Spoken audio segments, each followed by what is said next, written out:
Okay, you're on. Okay. The document feeder, the larger machines will hold a few more documents than this one here, but you're looking at about 100 sheets that'll feed through the document feeder.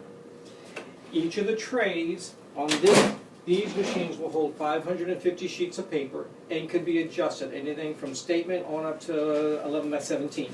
You just adjust the guides and it'll adjust the paper size. Okay? If you have two like sources of paper and it empties paper in one tray, it'll automatically pull from the second tray, and you can load paper in the now empty tray. So you can keep the machine going as long as you have paper in it. Okay. On the bigger machines, you'll have two big tandem trays, but same thing. If it runs out of paper in tray one, it'll pull from tray two, and you can reload paper in the secondary tray. What's going to be challenging is if you could move your iPad up here, we'll take a look at the user screen and kind of see how we can film from here. To make a copy, you're going to press copy. This is your home screen. So if you need to change the paper, you put special paper in one of the trays, just tell it that tray. Otherwise, it will read whatever's in the document feeder and put it on the appropriate size paper.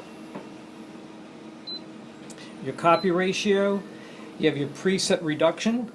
It tells you the percentage as well as the paper size. So if you're going from 11 by 17 to letter, just press 64. On the other side is the preset enlargements. Or you can go anywhere in the gamut in 1% increments, or you can just key it in off the keypad. Simple? Yes. Okay. Finishing. It'll automatically, if it's highlighted, it's already there. So it's automatically set to collate. So it'll put it in numerical order. So pages 1, 2, 3, 1, 2, 3, 1, 2, 3. Okay. If you look at here, you'll see where they're kind of offset. If they're coming out one on top of each other, and you see how the picture moved, somebody inadvertently turned off the offset. So just make sure the offset is on. Grouping is where you can do all of page 1, then all of page 2, and so on. And then if you want to staple, you press staple next. It will staple in any of the four corners. So the only way it will staple incorrectly is if I tell it the wrong corner. And if I want to double staple, it shows you again where it's stapling has a certain red circle, so it'll show you exactly where it's stapling. So it's pretty much foolproof. The only way it's going to staple the correct corner is on the user end of it. Two-sided. You have four options on two-sided. Single-side original, you want two-side copied. Two-sided original, you want two-side copied. Two-sided original, you want single-side copied, or book two-sided. Okay, density, if you need to darken or lighten a document, it will do it. Typically, I have taken things written in pencil, which are light, and comes out darker than the original, so you typically don't have to fool with this, but if you need to, you can. And then the original type, the default is text and photo, but if I want to copy a photo and I want to give it a little bit more separation of grayscale, I'll put it on photo. So that's your home page. From there you can go under options. Book mode, we just touched base on two-sided, and book two-sided will actually scan the left side, give you one page, the right side, give you a second page. Okay? Finishing we went over. It doesn't do booklet finishing on this model, so we're not going to go there.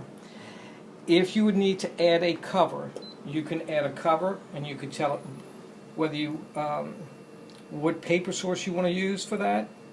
If you want to leave it blank, print on it, print on both sides, print on one side, whatever. Okay. And you can do the same thing for the back cover. And then you can do divider sheets with these insert sheets. You would say sheets, add, and tell it in front of what page. If you follow the prompts on the screen, you can't mess up. Okay? Cancel, cancel.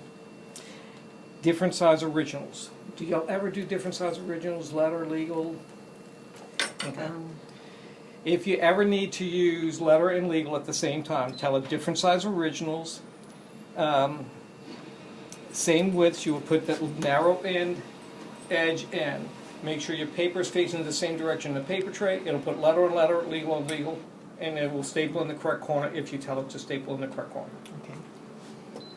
Okay. Okay. Density, text, photo. We don't do. Nobody does transparency, so I'm not even going to touch on that. Page numbering. If you want to copy something and number the pages, it will. You can position where you want the numbers to show up, with hyphens, numbered chapters, total pages, but you can change the size and the place of the numbering. Watermark, if you want to put a watermark, confidential, draft, whatever, you have a drop-down menu here, so it gives you the options to choose from, and again, you can position it where you want on the page. And you could put on a date. And it shows you how to, the format of the date, and again, where you want to position on the document. If you try and do all three in the same area of the page, it'll let you know that you're doing this, and if you do it, then you may not be able to read anything, but it tries to catch you before you do it. Yeah, prompt. Yep. Okay. From there we have shift nobody uses. Frame erase. There's three options in the frame erase. The frame original, erase original frame. The only thing I can think of is a fax. You get a fax and you don't want the header and footer to show. It'll clean that up. Book frame erase, it'll clean up as much of that toner spill depending on the size of the book and the exposure of light. And then binding erase.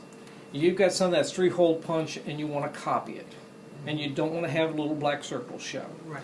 Typically I don't have that problem with the Canons, but if you do, you can actually erase the binding and left, right, top, or bottom depending on where the holes are. So it'll clean up those marks. And then third page, really nothing here unless the most common thing here is repeat image. You want to make business cards. It'll repeat the image on the page. Negative to positive.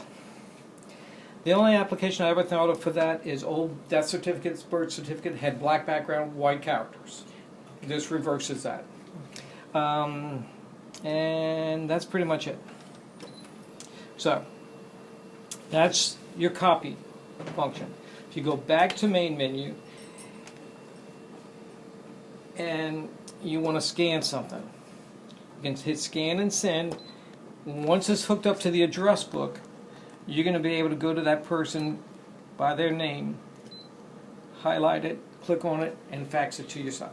If you set it up on a short key, you can set up a one-touch key by going to register and follow the prompts, and you could register. So instead of going to the directory, you're just going to go to your one-touch and key it in. And the new destination, somebody who's not on the network, you just want to put in my address, you just go to new destination. On the right-hand side, black and white machine, but it does color scanning. And it has resolution of 300 dpi. If it's something, because it's color, it's going to eat up more bandwidth. So Rosalind, you may have some concerns with doing color or the size of the file that it could create. So in some cases you may want to change the resolution on that or change it to grayscale so it doesn't eat up as much bandwidth. If it's a two-sided document, you tell it's a two-sided document and you can scan it. So you can virtually do everything the copier can do from this scanning.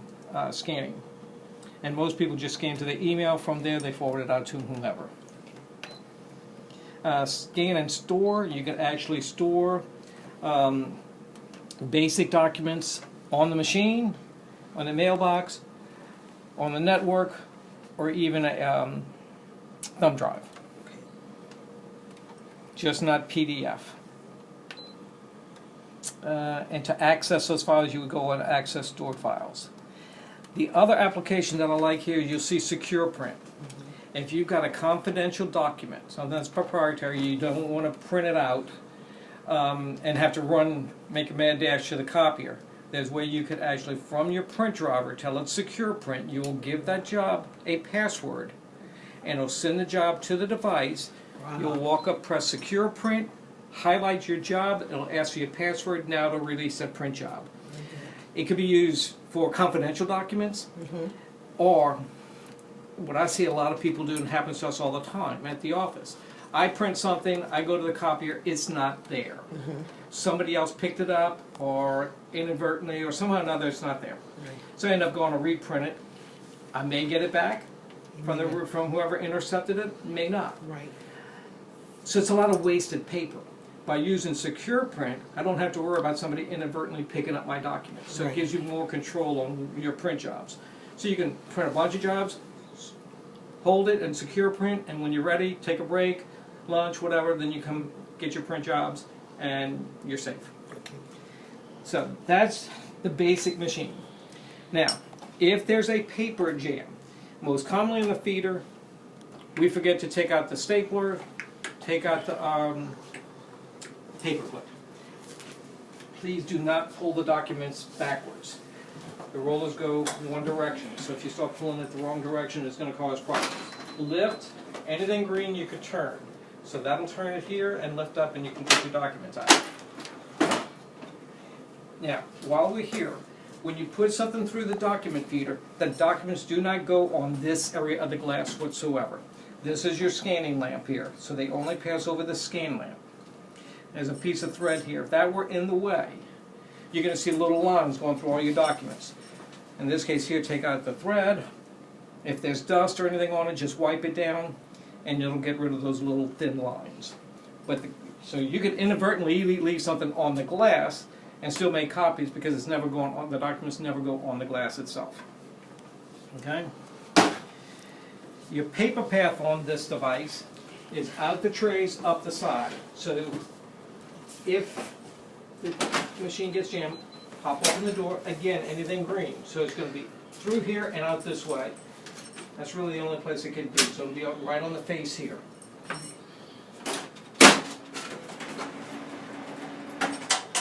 Here's where the staples go. When it's time to change them, you just lift up, pull out, don't throw away the casing, put in another sleeve of staples, lock and load. And your toner is here. Just pull out the old one, pop in the new one, close it back up. You're good to go. And that's basically it. Yay. And if there's any questions, contact Rosalind, who will contact me. Thank you.